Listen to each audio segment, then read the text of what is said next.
Gagawa tayo ng low-carb crackers. Gagamit tayo ng double boiler. At dito natin imemelt ang mozzarella cheese. Then add cream cheese. If you love this recipe, please like and share and follow me for more low-carb recipes and health tips. Haluin ng maigi hanggang sa magmelt yung cheese. Then add green dahan Himalayan pink salt. Maglalagay din tayo ng coconut flour, white pepper powder, and green dahan pumpkin seeds. Dinurog ko yung mga pumpkin seeds na ihahalo natin.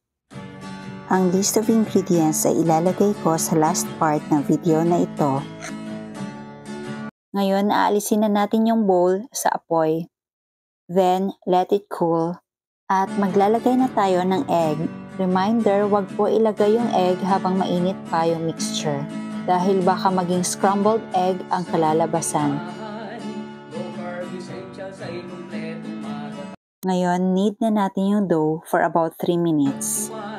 Katulong mo sa pag-ayos ng iyong kalusugan. Marami kang pagpipilian sa Jetter's Tindahan.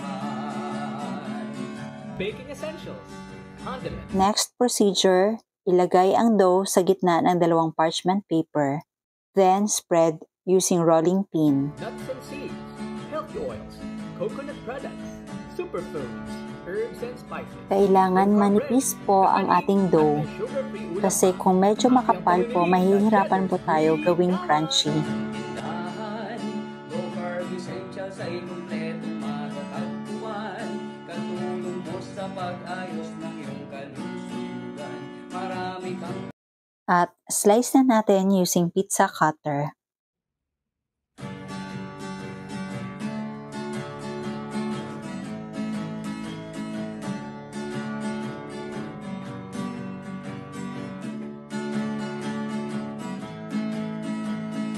Pagkatapos, lutuin lang po natin ito sa oven at 200 degrees Celsius for about 20 minutes. sa tindahan. Low carb essentials ay kumpletong matatagpuan.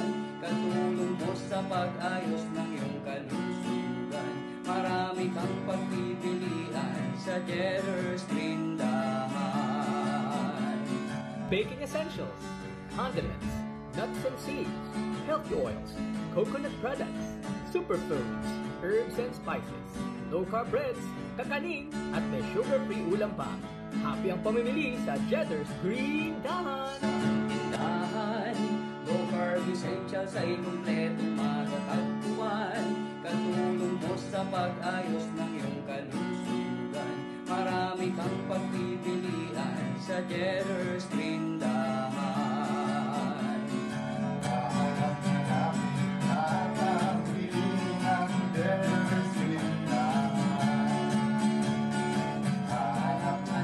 At ito na ang ating low-carb crackers.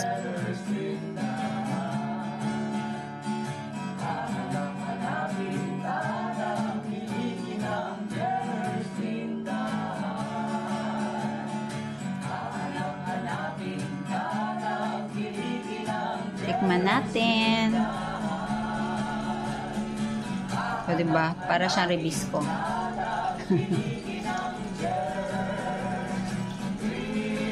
Ang crackers ng bayan, masarap. Lalo nilagyan ng pumpkin seeds, dinurog. Ang sarap. O, diba? Pwede na parang may pangbaon.